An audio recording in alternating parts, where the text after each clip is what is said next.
नमस्कार, अपना बिहार में आपका स्वागत है। मैं हूं आपके साथ सिरांधा। बुलेटिन में सबसे पहले बात ममता की मेगा रैली की। जी हां, 2019 के महासंग्राम में दम दिखाने और बीजेपी विरोधी दलों को एकजुट करने के लिए पश्चिम बंगाल की राजधानी कोलकाता में इस साल का सबसे बड़ा सियासी शो आयोजित किया गया। शो का आयोजन पश्चिम बंगाल की मुख्यमंत्री ममता बनर्जी ने किया, जिसमें देश भर से बीजेपी विरोधी करीब 20 दलों के नेताओं ने हिस्सा लिया।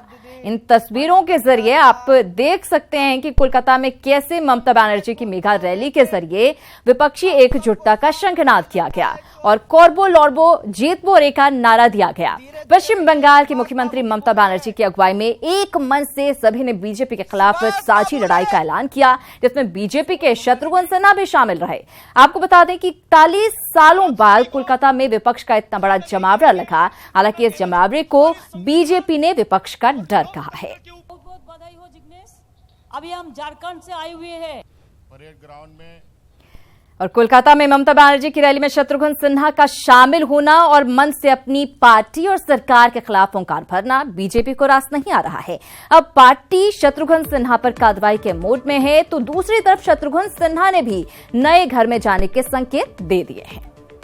तो मैं कहना चाहता हूं फिर से कि अगर सच कहना बगावत है तो समझो हम भी बागी हैं। इन शब्दों के साथ ही बीजेपी सांसद शत्रुघ्न सिन्हा ने पार्टी के खिलाफ बगावत का खुला ऐलान कर दिया। एक तो शॉटगन पार्टी लाइन से अलग जाते हुए कोलकाता में ममता बनर्जी की रैली में शामिल हुए, विपक्षी दिग्गजों के साथ मंच साझा किया और अपनी ही पार्टी और सरकार पर हमला भी बोल दिया। पुराना नहीं, उसके लिए हम सब यहाँ इकट्ठा हुए हैं। मैं देख रहा हूं sense of the mood, nation का मूड, आपका मूड, हमारे अपने बंगाल का मूड एक ही है, एक ही लक्ष्य है, एक ही उद्देश्य है, परिवर्तन परिवर्तन परिवर्तन, बेहतरी के लिए, नए नेतृत्व के साथ नई दिशा में चलने के लिए और सही दिशा में चलने के लिए। अब तक शत्रुघ्न सिन्हा के बगावती सुर को बीजेपी अनसुना करती रही है, लेकिन अब पार्टी बर्दाश्त करने के मूड में नहीं है। बीजेपी की तरफ से प्रेस कॉन्फ्रेंस कर कहा गया कि शत्रुघ्न सिन्हा के रुख से पार्टी नाराज है और कार्रवाई पर जल्द ही फैसला लिया जाएगा। तो शायद इच्छाओं की पूर्ति के लिए वो कलकत्ता के मंच पर हमारे मित्र, हमारे सीनियर पहुंच गए हैं, लेकिन शायद जिस प्रकार से उनकी गतिविधि है, मुझे नहीं लगता है कि अब तो पार्टी संज्ञान ले चुकी है और मैं समझता हूं कि पार्टी निश्चित रूप से इस पर कदम उठाएगी। अब शत्रुघ्न सिन्हा बेचारे लाचार आदमी हैं, उनके बारे में क्या बोले। एक तरफ बीजेपी शत्रुघ्न सिन्हा से किनारा करने के मूड में है, तो शॉटगन भी नया आशियाना बनाने के लिए बेचैन दिख रहे हैं। यशवंत सिन्हा जी कह रहे थे कि अब इसके बाद तुमको पार्टी से जरूर निकाल दिया जाएगा। मैं कहता कोई बात नहीं, क्योंकि मेरा अपना मानना है और मैं इस बात को बखूबी जानता हूं कि मैं भारतीय जनता पार्टी में अगर हूं भी तो उससे पहले मैं भारत की जनता का हूं। मतलब तैयारी दोनों तरफ से है। देखना यह होगा कि आखिरी पहल कौन करता है। बीजेपी पार्टी के शत्रु को बाहर का रास्ता दिखा देती है या ऐसे ही शत्रु की बातों को अनसुना कर किनारे लगने का इंतजार करती है, या फिर शॉटगन खुद अलग घर बसाकर सबको खामोश कर देते हैं। Bureau report, news 18 network. तो ममता की रैली में शत्रुघ्न सिन्हा का ये रूप देखने को मिला, लेकिन शॉटगन का ये शॉट बीजेपी को रास नहीं आया। कोलकाता की रैली में शत्रुघ्न सिन्हा के शामिल होने पर सियासत गर्मा गई है। बीजेपी उन्हें पहले से ही पार्टी से बाहर बता रही है, तो जेडीयू ने बिहारी बाबू को बेचैन आत्मा करार दिया, जबकि कांग्रेस का कहना है कि बीजेपी शत्रुघ्न सिन्हा को संभाल नहीं पाई। तो मैं कहना चाहता हूं फिर से, करना चाहूंगा, लेकिन इतना जरूर मैं कहूंगा कि बिहार में वो अगर बिहार से उनको प्रतिनिधित्व करने का मौका मिला, वो सिर्फ भारतीय जनता पार्टी और उनके कार्यकर्ताओं के चलते मिला। हालांकि प्रभुदेव जी ने कहा है कि अब इन पर कार्रवाई होनी चाहिए।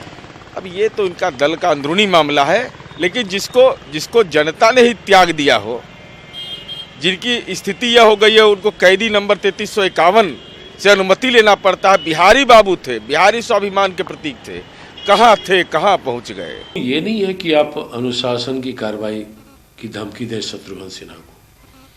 महत्वपूर्ण यह है कि नरेंद्र मोदी जी और बीजेपी की कार्यशैली से शत्रुघ्न सिन्हा जैसे लोग आम जनता की आवाज बोल रहे हैं। और इसके साथ ही कोलकाता के मेगा शो में आरजेडी नेता तेजस्वी ने बीजेपी पर जमकर हमला बोला और कहा कि मौजूदा वक्त में विपक्ष को एक धागे में पिरोकर बीजेपी के खिलाफ लड़ने की दरकार है।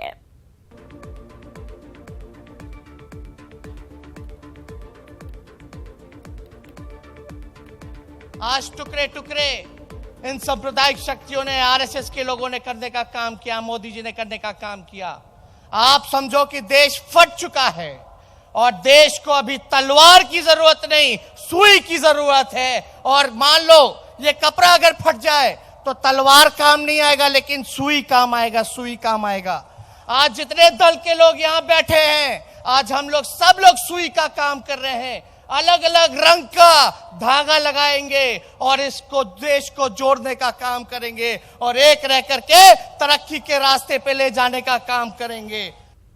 तो एक तरफ जहां तेजस्वी कोलकाता में विपक्षी एकता की बात कर रहे थे, वहीं उनकी बड़ी बहन मीसा भारती यहां विवादों में नजर आ रही हैं। आरजेडी सांसद मीसा भारती ने 15 जनवरी को दरअसल एक सभा में कहा कि उनका मन करता है कि वो कुट्टी काटने वाले गड़ासे से रामकृपाल यादव के हाथ काट दें। हालांकि बिगड़े बोल पर विवाद के बाद अब मीसा भारती ने सफाई दी है और कहा है कि उनके बयान को तोड़ मरोड़ कर पेश किया गया। वहीं बीजेपी ने ऐसे बयान को शर्मनाक बताया है।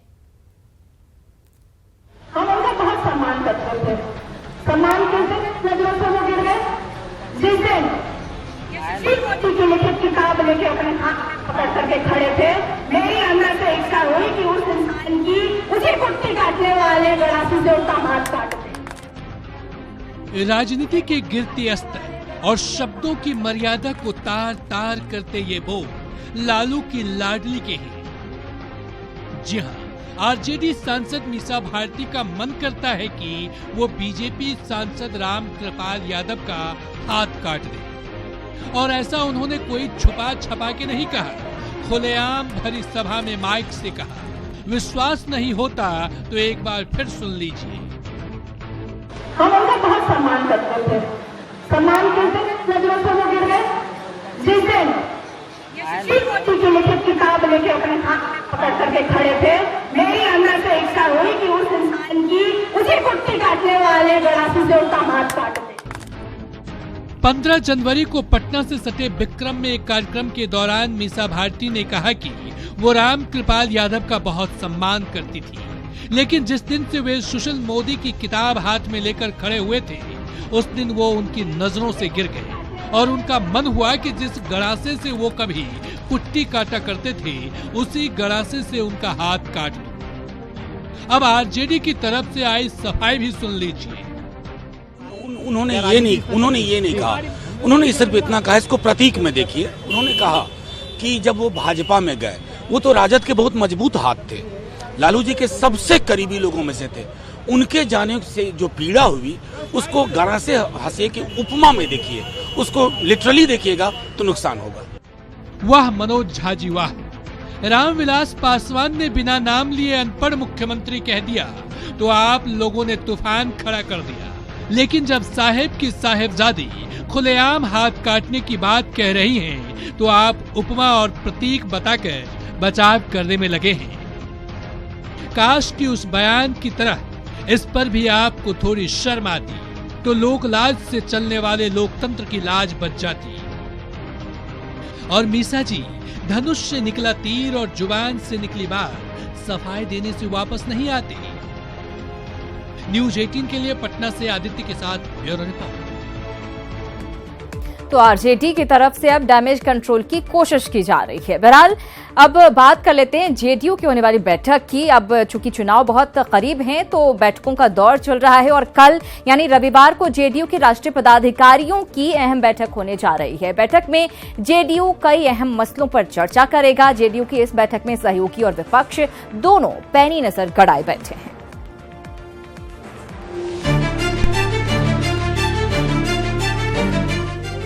बीजेपी और जेडीयू के बीच लोकसभा चुनाव लड़ने के लिए बराबर बराबर सीटों पर भले ही समझौता हुआ हो, लेकिन अभी तक ये तय नहीं है कि बीजेपी और जेडीयू किन किन सीटों पर अपने उम्मीदवार उतारेंगे। लिहाजा इसी संबंध में रविवार को जेडीयू ने अपने राष्ट्रीय पदाधिकारियों की अहम बैठक बुलाई, जिसमें सीटों के साथ ही जिताऊ उम्मीदवार, चुनावी रणनीति और विरोधियों को पुरजोर जवाब देने की रणनीति बनाई जाएगी। चूंकि चुनावी वर्ष है, तो चुनावी वर्ष की चुनावी रणनीति और किस तरह हमारा बिहार में 40 सीट जो एनडीए का और हमारा सीट जो हमें कोटा मिला है, और फिर हम कई जगह भी हम चुनाव लड़ाना चाहते हैं, जैसे हम लक्षद्वीप लड़ाना चाहते हैं, दादरा नगर हवेली में लड़ाना चाहते हैं, और कई जगह जिसकी समीक्षा होगी और जो हमारे प्रभारी जो पदाधिकारी लोग हैं वो लोग अपनी अपनी बात रखेंगे और उसी के आधार पर हमारा राष्ट्रीय नेतृत्व जो है उसको निर्णय लेगा और तय करेगा। जेडीयू की इस बैठक पर जहां बीजेपी की भी नजर है, वहीं विपक्ष भी जेडीयू की बैठक पर नजरें गड़ाए हुए है। हालांकि बीजेपी और विपक्ष दोनों ही जेडीयू की मीटिंग पर अपनी गंभीरता जाहिर नहीं होने दे रहे। सब पार्टियां अपनी अपनी बैठक करती हैं, सब पार्टी का अपना अपना काम करने का सिस्टम है और लोकतंत्र में हम लोग विश्वास करते हैं। तो कोई भी निर्णय करते हैं तो अपने पदाधिकारी, वर्किंग कमेटी की राय से करते हैं। तो जनता दल कर रहा है तो स्वाभाविक रूप से वो एनडीए की मजबूती के लिए हो रहा है। अब जेडीयू बिहार बेस्ड पार्टी है, हर पार्टी को हक है अपने पदाधिकारियों की बैठक करने का, लोकसभा चुनाव है तैयारी करने का। ये एक रूटीन है, कांग्रेस की नज़र में सामान्य प्रक्रिया है। जेडीयू की मीटिंग में क्या फैसला होगा, ये जानने के लिए सबसे ज्यादा बेचैन होंगे बिहार बीजेपी के सांसद, क्योंकि इस बार बीजेपी महज 17 सीटों पर ही चुनाव लड़ेगी। लिहाजा बीजेपी के सभी 22 सांसदों में से 5 का टिकट कटना तय है। पटना से आनंद अमृतराज, न्यूज़ 18। अब बात उपेंद्र कुशवाहा के बयान की। मुस्लिम बेदारी सम्मेलन में शिरकत करने पहुंचे आरएलएसपी अध्यक्ष उपेंद्र कुशवाहा ने केंद्र और राज्य की नीतीश सरकार पर जमकर हमला बोला है। उन्होंने कहा कि अगर 4.5 सालों में काम हुआ होता तो आज संसद में बैठकर लॉलीपॉप नहीं देने पड़ते। वहीं उन्होंने नीतीश पर तंज कसते हुए कहा कि जिस व्यक्ति ने कहा था कि मिट्टी में मिल जाएंगे लेकिन बीजेपी से हाथ नहीं मिलाएंगे, आज वही उनके साथ हैं। 4.5 वर्षों तक दिल्ली वालों के लिए 4.5 वर्ष है, लेकिन पटना वाले के लिए तो लगभग 15 साल। इतने दिनों में वाकई आपने कुछ किया होता तो इस तरह का लॉलीपॉप पार्लियामेंट से बैठकर भी देने की जरूरत नहीं पड़ती। और बिहार में भी जिस व्यक्ति ने कहा कि संघ मुक्त भारत बनाएंगे, मिट्टी में मिल जाएंगे, भाजपा के साथ नहीं जाएंगे, उनको इस तरह का कदम नहीं उठाना पड़ता। राजधानी पटना में अतिक्रमण हटाने को लेकर जमकर हंगामा हुआ। असामाजिक तत्वों ने पुलिस टीम पर हमला बोलने के साथ ही पुलिस की बाइक में आग भी लगा दी। उपद्रवियों के हमले में 10 से ज्यादा पुलिसकर्मी जख्मी हो गए। विरोध के बावजूद इस इलाके में प्रशासन ने करीब 6 एकड़ जमीन पर कब्जा कर उसे एसएसबी, सीबीएसई और पटना पुलिस को सौंप दिया।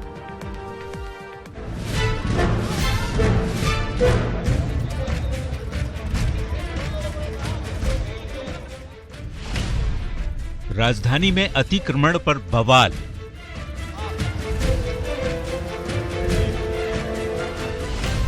राज्य आवास बोर्ड की जमीन का मामला।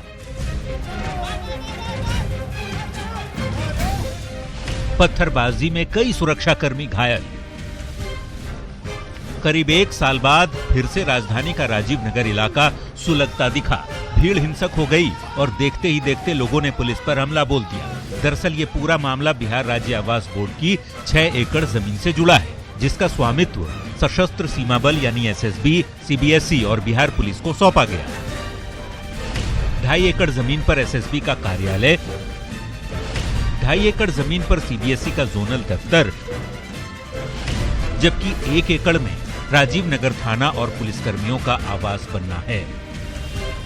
प्रशासन की कार्रवाई शांतिपूर्ण तरीके से चल रही थी, लेकिन इसी दौरान स्थानीय विधायक संजीव चौरसिया के साथ ही स्थानीय लोगों ने विरोध जताते हुए इस जमीन पर अपना हक जताने लगे और कार्रवाई को गैर कानूनी बताया।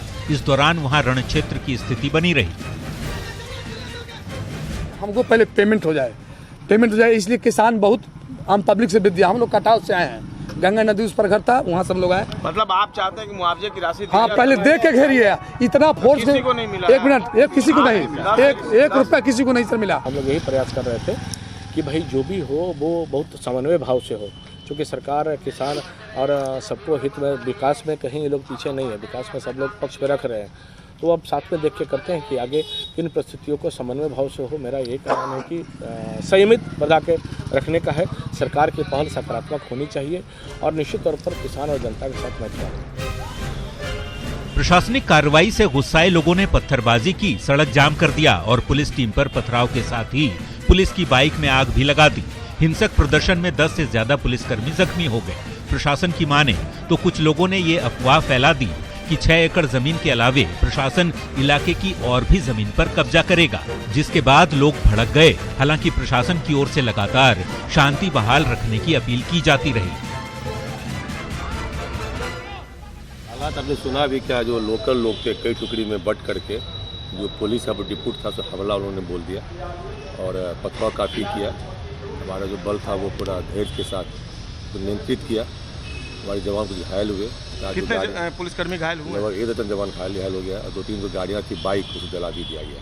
अनुरोध है कि किसी भी बात पे, अफवाहों पे ध्यान नहीं दें और उस समझने की बात यह है कि उस ज़मीन पे किसी का दखल भी नहीं है, कोई तोड़ फोड़ का कार्रवाई कुछ नहीं किया जा रहा है, कोई इस तरीके से भी नहीं है। खाली पड़ती ज़मीन थी, उस पर हम लोग कब्जा दिलवा रहे हैं। लंबे अरसे बाद पटना जिला प्रशासन ने राजीव नगर की जमीन पर अपना पोजीशन लेना शुरू कर दिया है। हालांकि स्थानीय तौर पर इसका विरोध भी किया गया, लेकिन जिस तरीके से सुरक्षा के भारी बंदोबस्त किए गए थे, उसके आगे इस विरोध की एक न चली। कैमरा पर्सन राजेश के साथ संजय कुमार, न्यूज़ 18 पटना। और अब बात सीएम के सहरसा दौरे की। मुख्यमंत्री नीतीश कुमार सहरसा के सिहोल गांव पहुंचे, जहां सीएम ने 300 करोड़ की लागत से बनने वाले पावर ग्रिड का शिलान्यास किया। इस दौरान केंद्रीय राज्य ऊर्जा मंत्री राजकुमार सिंह, ऊर्जा मंत्री विजेंद्र यादव और सांसद पप्पू यादव भी मौजूद रहे। आपसे आग्रह ज्वलित कर रहे हैं और बिजली जब आप सभी को मिल रही है, मिल गई है।